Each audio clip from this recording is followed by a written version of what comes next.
NHI के खिलाफ आज पहली बार, ये नहीं कि वो हमारे मंत्री है, मंत्री वो बाद में, वो जनता के प्रतिनिधि पहले है, वो जनता के दुख सुख के साथी पहले हैं, जनता ने उनको चुन के भेजा है। और आज एनएचए के खिलाफ अगर किसी ने आवाज उठाई है तो हमारे मंत्री अनिरुद्ध सिंह जी ने आवाज उठाई है, और मैं मानता हूं कि ये बहुत सही आवाज उठाई है। गडकरी जी, आप पहले जाकर अपने अफसरों की इंक्वायरी कराएं, आप अपने अफसरों की वो लिस्ट मंगाए, उनके आय से अधिक संपत्ति की लिस्ट मंगाए, देखें कि उन्होंने कितनों ने अपनी यहाँ पे कोठियां, फ्लैट और ये सब जमीनें खरीद ली हैं।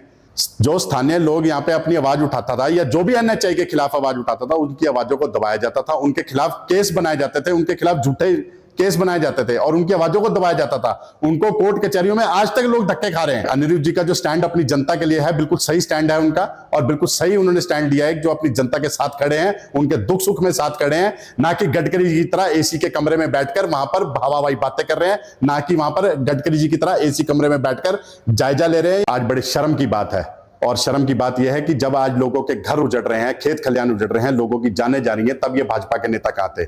लेकिन ये भाजपा के नेता वहां है जहां इनको राजनीति करनी है।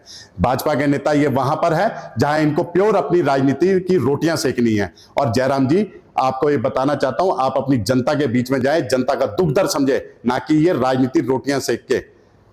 हिमाचल की पूरी जनता अनिरुद्ध जी के साथ खड़ी है।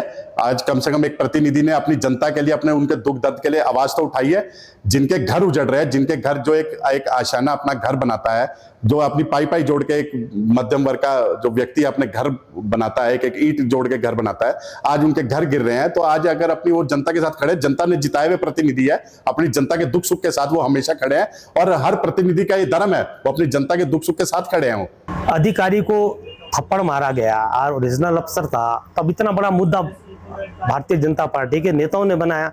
लेकिन जब इतने लोग मरे और इतना हमारे यहाँ इतना डिजास्टर हुआ और इतना नुकसान हुआ, तब कोई मुद्दा नहीं बना इसमें। और अभी तो और भी डिजास्टर आएगा। लेकिन मैं वही कहना चाहता हूँ पहले ही कि एक्चुअल में भारतीय जनता पार्टी के जो नेता है, उनको भी सोचना चाहिए, और हर आदमी को सोचना चाहिए कि आप सिर्फ एक छोटे से मुद्दे पर आप जो है वहीं तक आप सीमित रह गए। आपने कभी हिमाचल प्रदेश की जो जनता है, जो त्राही माम है, आप इतना यहाँ पर इतना बड़ा डिजास्टर पहले भी हुआ, आज भी हो रहा है, आप उनके साथ खड़े नहीं है। सिर्फ आप छोटी सी बात को लेकर आप जो है सिर्फ एक अधिकारी के साथ खड़े हैं। हमको उनकी वकालत नहीं कर रहे हैं, लेकिन उन्होंने ठीक किया है।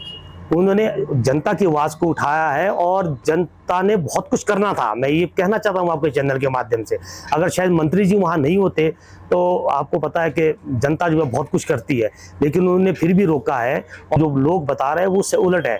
उन्होंने ठीक किया है, और हम बिल्कुल, जो जिला सिरमौर है, हमारी जो पच्छाद कंस्टिट्यूंसी है, हम हर तरह से जो है अनिरुद्ध जी के साथ खड़े हैं, और सरकार के साथ हम खड़े हैं। ठीक है, स्वार्थ के लिए कुछ नहीं किया है, उन्होंने उन जनता के लिए किया है जो डिजास्टर में आज नहीं है, जो पिछले 2 साल से बिल्कुल डिजास्टर की जो शिकार हुई है। कंपनसेशन देंगे, कितना कंपनसेशन? क्या कोई जीवन का कंपनसेशन हो सकता है? किसी के घर गिरे है उसका कंपनसेशन हो सकता है, किसी की दीवार गिरी है उसका कंपनसेशन हो सकता है, किसकी जमीन गई कंपनसेशन हो सकता है। लेकिन जो जिन लोगों के जीवन गए है उसका क्या वो कंपनसेशन दे सकते हैं?